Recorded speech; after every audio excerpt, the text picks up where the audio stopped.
There is a courtroom inside your mind, and you have been trapped in it for as long as you can remember. You know this room intimately. It is the place where you retreat the moment your head hits the pillow, the place where you rehearse conversations that will never happen and dissect interactions that are already over. In this shadowy, suffocating mental theater, you are simultaneously the exhausted defendant, the merciless prosecutor, and the helpless judge. You argue with the ghosts of your past, desperately defending your worth against people who aren't even in the room. You debate your own potential, presenting agonizing evidence of your failures and pleading for a lighter sentence. You ask yourself endless cyclical questions. Am I doing enough? Do they actually respect me? Is it too late for me to become the person I was supposed to be? And because you are an intelligent, deeply analytical creature, you believe that if you just think hard enough, if you just present the perfect, flawless argument, you will finally win the case. You believe you will uncover the final, definitive answer that will allow you to finally rest. But you never do. The gavel never falls, the trial never ends, and the most terrifying realization of your adult life is that the profound, heavy exhaustion you feel in your bones is not from the physical world. You are soul deep tired because you are fighting a brutal, invisible war against an opponent who knows every single one of your weaknesses, because that opponent is you. This internal warfare is the defining tragedy of the modern, hyper-intellectual mind. You must understand that your brain is an ancient survival machine. For hundreds of thousands of years, its primary function was to solve immediate physical threats. It evolved to analyze the rustle in the bushes, calculate the trajectory of a spear, and solve the binary equation of life or death. But you no longer live in the ancestral wilderness. You live in a complex, abstract, socially driven world. Yet your brain is still running its ancient paranoid software. Because there are no more predators to hunt, your intellect has turned its weaponized problem-solving mechanism inward. It takes abstract, unanswerable concepts like your self-worth, your past regrets, and your future social standing, and it attacks them as if they are physical puzzles to be solved. You have been conditioned since birth to believe that every emotional disturbance is a lock, and your intellect is the key. You have been taught to navigate your own psychology through a rigid, binary framework of yes and no, success and failure, right and wrong. When the anxiety spikes in your chest, your immediate instinct is to interrogate it. You place it under the harsh, clinical light of your intellect and try to dissect it. When the voice of insecurity whispers that you are an imposter, you immediately rush to the podium to argue against it. You mentally list your achievements. You try to logically convince yourself of your own value. Or, in darker moments, you agree with the prosecution and surrender to the despair. But what you have fundamentally failed to understand is that the exact moment you engage in the argument, you have already lost. The ego is a parasite that survives entirely on the friction of your attention.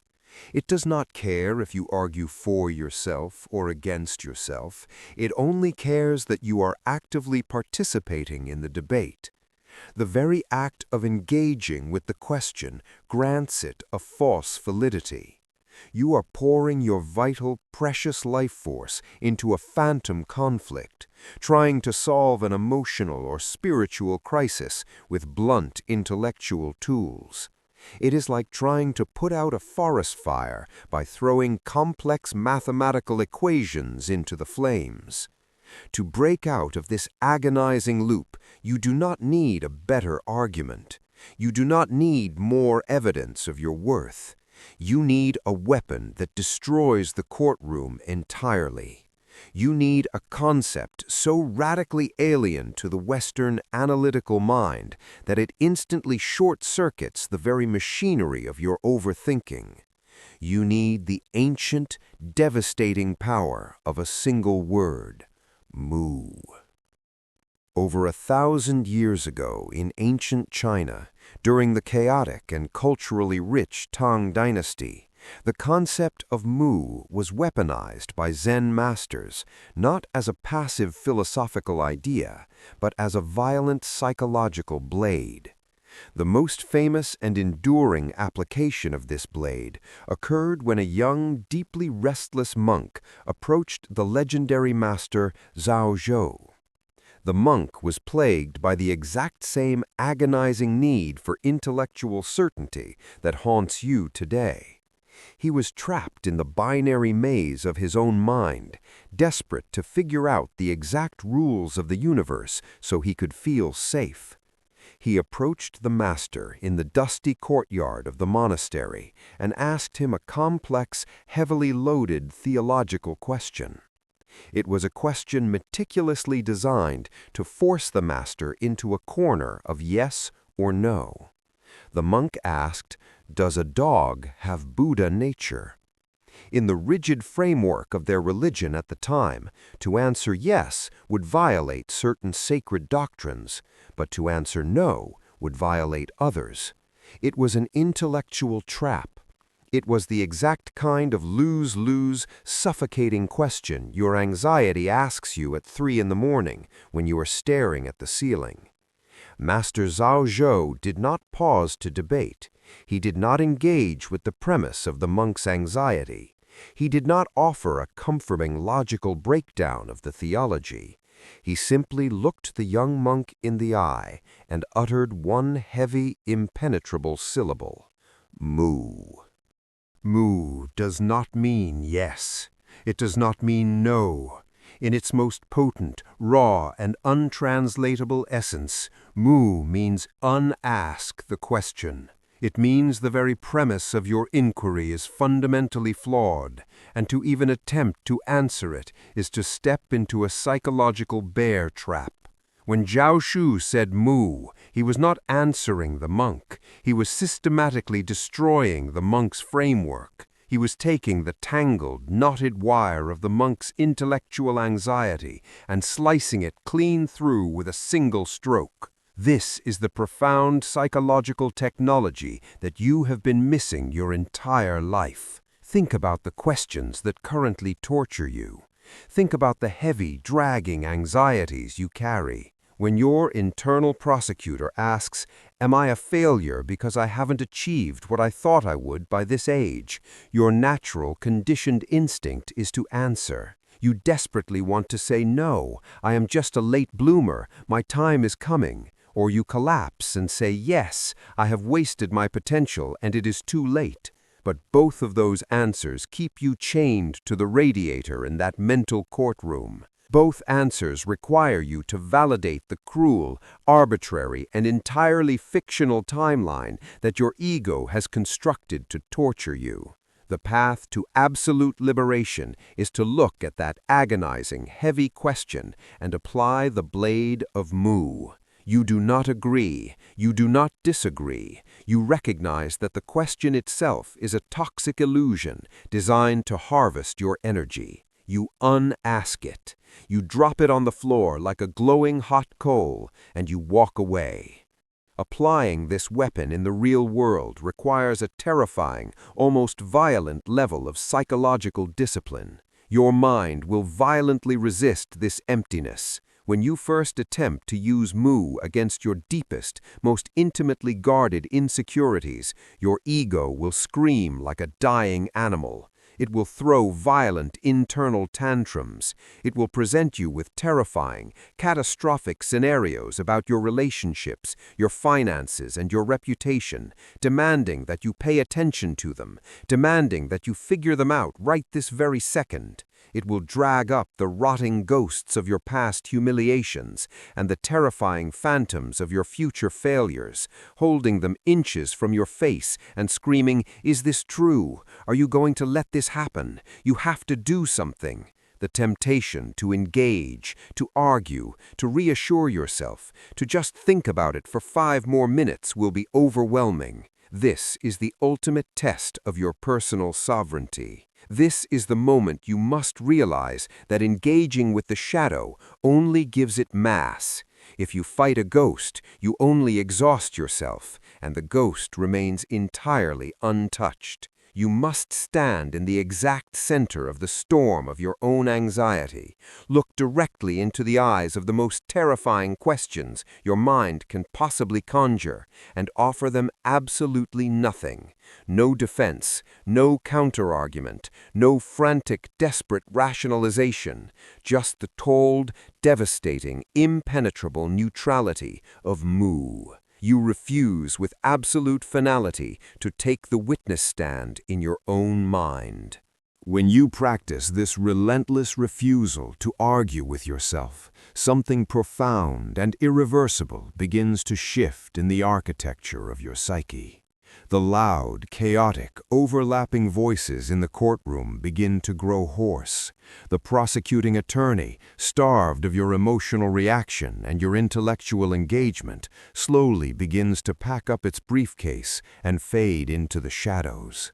You begin to realize, on a visceral, cellular level, that you are not the frantic thoughts that torture you.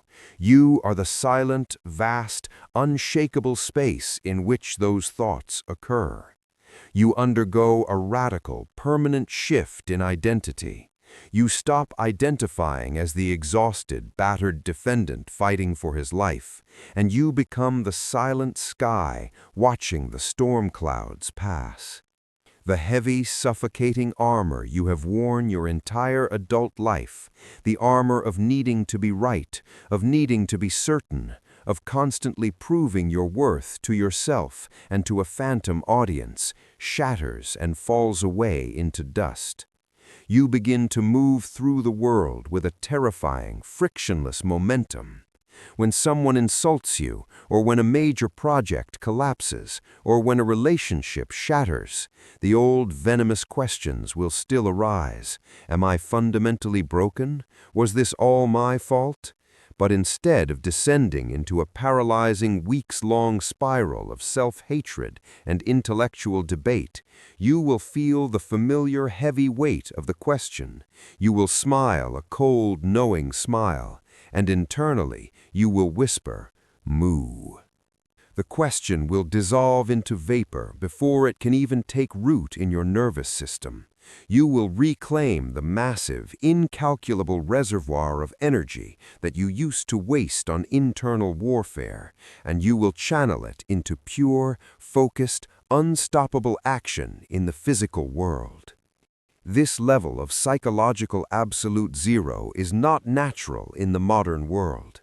You are currently surrounded by a society that actively profits off your internal friction, a culture that constantly feeds you new anxieties, new insecurities, and new arbitrary games that you must play just to feel adequate.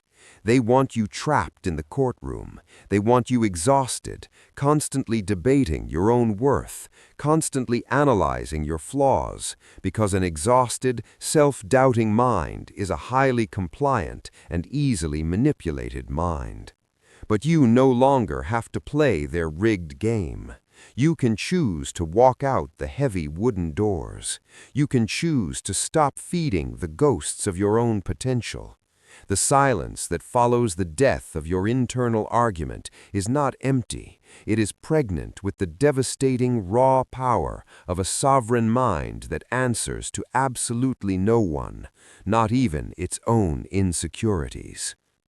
If you are ready to completely dismantle the courtroom in your head, if you are soul-deep tired of the endless, exhausting debate and are finally ready to claim the cold, quiet power of the void, then you already belong with us. At the Mind Supremacy Codex, we do not offer you cheap tricks or comfortable lies to win the arguments against your inner demons. We teach you how to starve them to death. We teach you the ancient, brutal, and highly effective architecture of an untouchable mind. Subscribe to the Codex. Step out of the courtroom. Drop the heavy, agonizing questions that have anchored you to the ground your entire life, and let us show you what it feels like to finally breathe in the silent, empty room of your own absolute power.